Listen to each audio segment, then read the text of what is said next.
Primeiro, a postura renovada do crente. Se o crente, irmãos, ele tem um evangelho, está aí no texto, Romanos 8, 22, 23. Se ele tem um evangelho, Paulo diz, nada nos separará, porque esse homem espiritual, ele está bem definido. Quem renova esse homem interior, esse homem espiritual, é o Espírito Santo. Então, observem bem que nós temos aqui o sofrimento exterior. Primeiro, o vaso é de barro, sim ou não? O vaso vai aguentar tudo isso. Aí nós temos o exemplo de Paulo. Paulo passou por tudo isso, provações, sofrimentos, tribulações, sim ou não? Mas sempre Deus providenciou para ele o quê? Cristo em vós, a esperança da... É por isso que eu estou dizendo, se Cristo está dentro desse homem interior, esse homem interior nunca perde. Vamos lá, homem exterior. Eu coloquei aqui, pastor, e o que é esse homem interior? Vamos ver rapidinho aí. Esse homem exterior, pastor Aziel. Pronto. O homem exterior, irmãos, nós vamos falar, ele é apenas a vida física, visível, não é isso? É a vida física, é a parte visível, é o corpo humano. 2 Coríntios 4,16, nós já lemos, não é isso? Esse é o homem exterior. O homem interior é a parte espírito que envolve a mente, que envolve as emoções e que envolve a alma, como nós falamos. Esse homem interior, olhe para cá, esse homem interior, ele precisa ser constantemente renovado em duas coisas. Primeiramente na mente e no espírito. Paulo diz em Romanos 12, 2, e não vos amoldeis segundo este mundo, mas transforme pela renovação da vossa mente. Esse homem aqui, ele tem que ter a mente de Cristo. Se ele tiver a mente de Cristo, problemas, lutas, olha para cá. Tu está falando direito, Caio? Bota bem aqui. Quem tem mente de Cristo não tem tempo para picuinha. Quem tem mente de Cristo não olha para quem é medíocre. Quem tem mente de Cristo não vive aceitando críticas de pessoas que não tem nada para te oferecer. Quem tem mente de Cristo só anda por cima e não por baixo. Quem tem mente de Cristo nunca vê pequeno, só vê grande. Quem tem mente de Cristo não vive na esfera humana, carnal, mas vive na esfera espírito. Quem tem mente de Cristo não pensa no Egito, mas pensa na pátria celestial. Colossenses 3, 1-2, pensai nas coisas que são de cima e não nas que são de... Quem tem mente de Cristo não tem concorrência, porque ele sabe que foi Quem tem mente de Cristo está no alto. Porque tem irmão que é o seguinte, quando você vê um obreiro, ele se perder por qualquer historinha, a mente dele é o quê? Medíocre, pequena. Irmão, eu estou sabendo que a vida sua é falar de mim. Olha, irmão, deixa ele. Ô, irmão, eu tenho pena de você. Eu tenho pena, que Deus tenha misericórdia. Eu sei que o irmão é falador, mas que Deus tenha misericórdia. Eu fico lamentando a sua alma, porque essa pessoa que fala de você não tem mente de... Porque, irmão, já imaginaram? Olha para cá. Irmão César, deixa eu dizer uma coisa. Você que gosta do hebraico e do grego, e aqui os demais pastores, observem bem. Quando você olha para um grande empresário que tem uma mente, pastor Adalberto, uma mente de um mega empresário, ele vai perder tempo com um comerciante que tem lá na esquina do interior. Fala aí alguma coisa, diga aí. Ele vai? Ele não está preocupado com ele de forma alguma. Você acha que o Bill Gates vai se preocupar com um comerciante aqui de São Luís? Claro que não. Pois assim é quem não tem mente espiritual. Um homem de Deus que tem a mente de Cristo, irmão César, pastor Luiz, quem tem a mente de Cristo não olha o micro, olha o macro. Por isso que Paulo diz em Romanos 8:2, a lei do Espírito de vida. A lei do Espírito me livrou do quê? Da lei do pecado e da...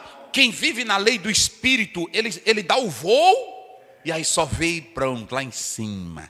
Agora, quem não está no Espírito, é a lei real da carne, só olha para baixo, é só criticando os outros, é só falando mal dos outros, é só, na hora que abre um negócio da internet, ele já começa, mente medíocre, mente pequena, mente que não evolui. Se você pegar Romanos 12, olha o que Paulo diz, alegrai com os que se há e chorai com os que... Não vos vingueis, não vingueis o mal com o mal, mas vencei o mal. Isso é quem tem mente de Cristo. Quando você, se um exemplo aqui, o pastor Adalberto começa a me perseguir, e eu vou com a mesma moeda dele, John Piper diz que eu estou usando o mal com com o mal. Mostra que eu tenho mente medíocre. Eu sou pequeno, eu sou baixo. Agora, se o homem interior, tem mente de Cristo, renovado, espiritual, Paulo chama ele de excelente. Vocês viram a palavra que eu li aí no grego? Olha aí, hiperbolê. Essa expressão quer dizer excelência em caráter extraordinário, excesso de qualidade. Eita! Tu tem excesso de qualidade? Fica contigo. Então, esse homem, vamos ver aí Efésios 3, 16, 17. 3, 16 e 17. Para que, segundo as riquezas da sua glória, vos conceda que sejais corroborados com poder pelo seu Espírito no homem interior. Olha aí. Para que Cristo habite pela fé no vosso coração, a fim de, estando arraigados e fundados em amor. Pronto. Esse aí é o homem espírito. Então pronto. O homem exterior, nós já falamos. Esse homem exterior, quando a irmã faz a pergunta, e o irmão também faz a pergunta, é muito interessante que quando a gente vai para Gálatas 5, 16, 17, Paulo diz, andai em espírito, e não cumprireis os desejos da... Essa carne aí, ela está atrelada ao homem exterior, medíocre, pequeno, invejoso, caluniador, falso. É o homem exterior.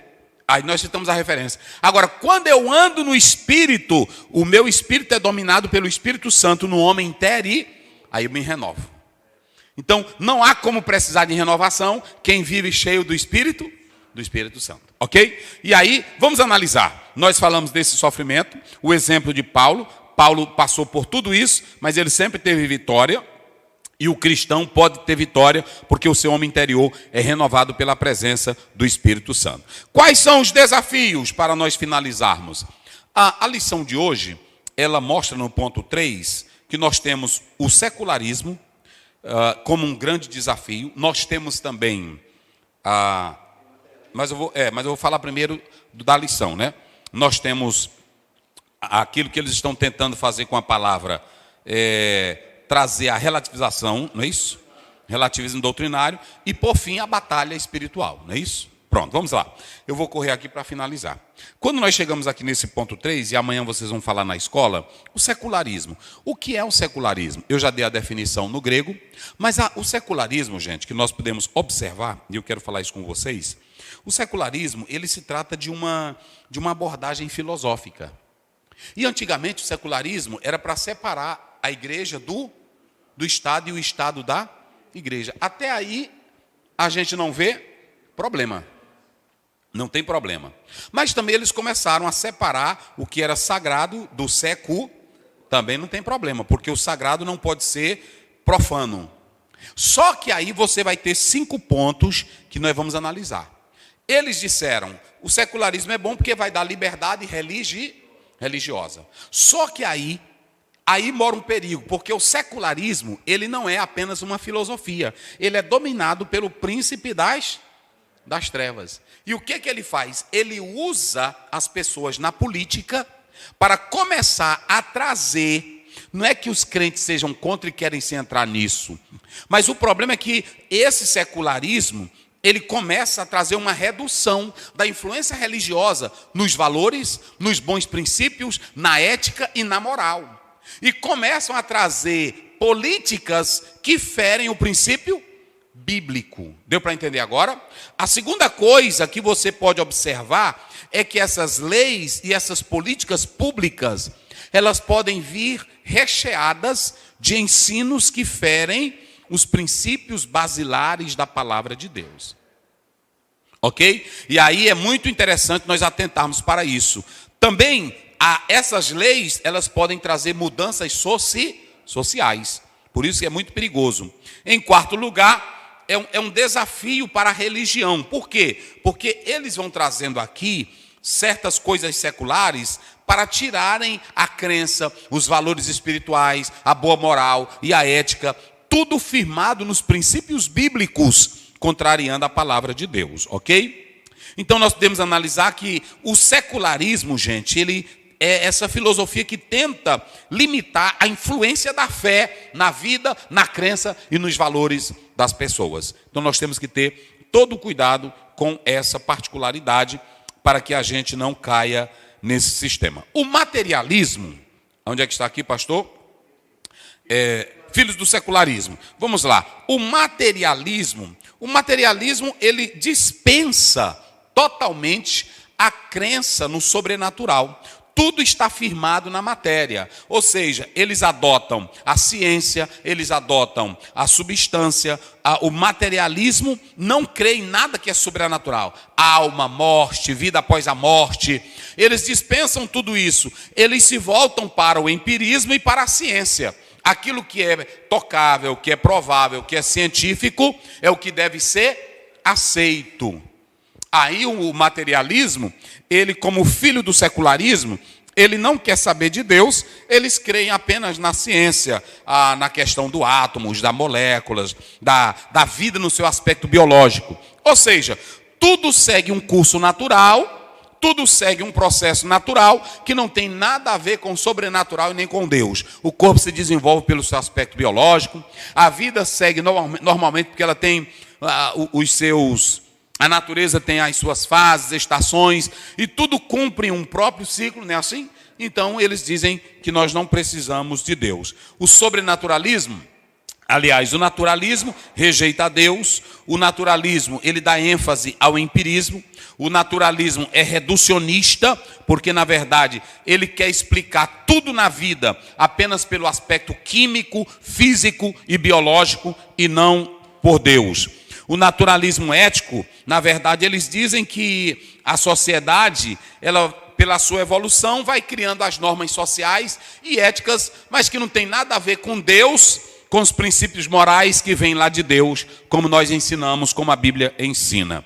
E outra, o materialismo, ele não tem ênfase na vida sobrenatural, ele só tem ênfase na vida terrena. Ou seja, tudo se acaba aqui, fica aqui, é como uma casca de coco, que você cai do pé, tira o coco e aquela casca de coco, ela se acaba. Então você tem aí o ensino do materialismo. Depois nós temos o que aí agora? O ateísmo. Cadê? Pronto, bem aqui, o ateísmo. Qual é o problema do ateísmo? O ateísmo é a crença segura que alguém tem de negar a Deus. É um ramo que é subjetivo também. Por que é subjetivo? Porque ninguém pode provar o ateísmo. Ninguém prova o ateísmo. O ateísmo é uma decisão própria de uma pessoa que tem seus frutos. Ninguém se torna ateu à toa. Entenderam como é as coisas? O ateu, ele tem que crer em alguma coisa para que ele também negue o seu, ou aliás, ele afirme o seu ateísmo. Então olha para cá, ateu, tu não é ateu, tu crê no teu ateísmo. O ateu tem que crer no próprio ateísmo dele. Ele combate o ateísmo dele pela fé dele. E é muito interessante dizer aqui alguma coisa, que o ateísmo, ele é resultado de 5 coisas. Primeiro, ele diz que não se pode provar a existência de Deus. O primeiro argumento dele é que como Deus não é provável, Deus não é produto de laboratório, Deus não é produto da ciência, então ele não tem fé o suficiente para crer em Deus. Então o ateísmo, ele tem uma evidência convincente nele mesmo, na própria pessoa. É tão fraco esse argumento, porque nós temos argumentos fora de nós que provam a própria existência de Deus. E eu não vou falar aqui porque não precisa. Segundo, argumentos filosóficos e teológicos. Eles tentam provar pelo argumento filosófico, como o pastor Aziel. Nesses argumentos filosóficos, eles dizem assim: eu não creio em Deus porque o problema do mal. Um exemplo, o mal está aí. Cadê Deus que não resolve? A pandemia está aí. Cadê Deus que não resolve? Esse argumento é tão fraco porque ele não quer atentar para o viés explicativo da soberania de Deus no campo teológico. Ok? A outra coisa é o argumento teológico. O que eles dizem? Tem tantos deuses no mundo, em qual Deus eu vou acreditar? Eu prefiro não crer nesses deuses. Ok? Aí tem isso aí, né? Vamos lá. Terceiro, experiências pessoais. Qual é a experiência pessoal, pastor Aziel? Traumas relacionados à religião. Por que Marx se tornou ateu? Por que Nietzsche? Por que outros, como Freud, eles se tornaram tão céticos? Porque a Igreja Católica e outras igrejas, naquela época, que abusavam do poder, matavam em nome da fé, não lutaram contra o nazismo, não lutaram contra outras coisas, mas se tornaram violentos na fé, levaram muitos a fazerem o quê? A desacreditarem. É como hoje, nós estamos à beira de um Brasil cético, diante de escândalo de pastores, escândalos de padres, escândalo de tudo, mas tem em todo lugar. Mas o ateísmo, ele é resultado dessa questão de crenças religiosas. Um outro aspecto que nós podemos citar aí é a decepção com as instituições, como nós acabamos de falar. Eu estive agora em um país e lá eles disseram que o país é quase totalmente ateu, porque os líderes daquela igreja naquela época, as mulheres viviam dentro de convento, tinham filhos, enterravam em cemitérios atrás da igreja, eles descobriram e foram perdendo a fé. Então isso é muito sério. E também as normas morais religiosas. A pessoa está aqui na frente, pregando, exigindo do povo, e de repente a população sabe que aquele líder é sem vergonha, é imoral. Isso vai gerando o quê? Ceticismo. Ok? Perspectiva científica. O ateu, ele só quer confiar na ciência e não quer confiar em Deus. E diversidade de crenças religiosas. Ele diz assim, tem tantas crenças, tantas contradições, essa religião diz isso, essa religião diz aquilo. Pronto. Mas o ateu não tem do que se excusar, porque nós temos a Bíblia, que ela ensina verdadeiramente como ser crente. Ok? E aí nós temos o relativismo. Relativismo é uma crença... Cadê aqui? Relativismo. O relativismo, ele ensina claramente e afirma que a verdade e a moralidade vai depender do conceito de cada um. Ou seja, não existe verdade absoluta, não existe moralidade, isso vai depender do local, do costume e da necessidade de cada um. Por que o secularismo, aliás, o relativismo é perigoso? Nós temos vários tipos de relativismo, não temos só um. Temos relativismo cultural, que eles dizem que as normas vão depender de cada cultura em que a pessoa vive. O relativismo ético, as normas morais, elas vão depender da perspectiva de cada um. Relativismo epistêmico, esse relativismo epistêmico aí, ele argumenta que a verdade relativa às crenças individuais ou ao conhecimento, ele vai depender do momento e da circunstância. Eu coloquei isso aí só para vocês terem uma ideia.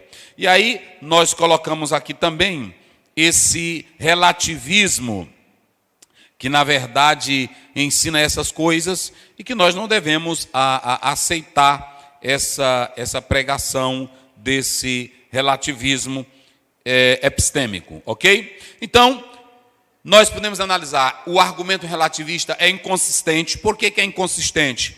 Porque se todas as opiniões são iguais, como é que eu vou olhar para um homicida? Se as verdades vão depender do contexto de cada um, então como é que um juiz pode julgar pelo Código Penal? Pode julgar pelo Código Civil, né? Do processo civil. Eles mesmos criam as normas e os sistemas que são frágeis. Então, se eu digo que tudo é relativismo, então eu não posso pegar e dizer que aquilo ali não é uma verdade absoluta. Alguém matou, concretou, não é verdade? Então isso aí é muito perigoso, tem inconsistência, ok? E isso traz problema para o lado moral. O humanismo, vocês sabem, é a confiança na própria pessoa, na sua própria capacidade, no seu bem-estar. Na aula passada, eu esqueci de falar sobre o narcisismo e o hedonismo, no prazer e na confiança na própria pessoa, o excesso de confiança na beleza em si mesmo. O humanismo, ele traz essa valorização da própria pessoa, no seu potencial, na sua capacidade, nos seus recursos humanos. Isso é prejudicial, porque o homem deixa de confiar em Deus para confiar em si, e a Bíblia diz que é maldito o homem que confia, não é tem gente que interpreta, maldito o homem que confia naquele homem. Não, é maldito o homem que confia em si mesmo. Você não é nada, você não tem nada, você não pode nada. Qual é o outro? O sincretismo. Por que o sincretismo é perigoso? É porque o sincretismo, ainda que alguém possa dizer que as tradições religiosas se juntam, vai criar algo muito importante, mas ele é perigoso por quê? Porque eu vou destruir um aspecto ortodoxo, porque nem toda crença tem o mesmo valor, tem a mesma, cada cultura, cada povo tem a sua crença. O cristianismo, ele se baseia em uma única crença, que é a crença no Deus revelado pela Bíblia em Cristo Jesus, ok? E por fim nós temos o ecumenismo. O ecumenismo, alguém diz, é importante a gente criar um discurso interreligioso, esse diálogo. Eles dizem assim, nós vamos conviver sem atacar a fé de ninguém. É impossível, porque dentro do ecumenismo, cada um tem a sua verdade. E eu não posso criar uma salada, está lá em Daniel 3. O rei queria que os meninos vivessem um ecumenismo, mas eles disseram, não, está escrito, só o Senhor teu Deus adorarás e só a Ele servirás. Queridos, nós temos que ser contra todo esse tipo de ideologia, de sistema, porque eles combatem a nossa fé. E aí, por fim, você tem a batalha espiritual, que ela vem pelo meio do diabo, através de três argumentos. Quais são os três? Mentira, engano e erro. Quando você vai para Gênesis, foi assim que Satanás entrou em cena e destruiu o primeiro casal. Que Deus nos abençoe, medite nisso. Fique na paz, em nome de Jesus. Amém. Vamos orar com o pastor Luiz, pastor Adalberto, em Petras Bênçãos Apostólicas.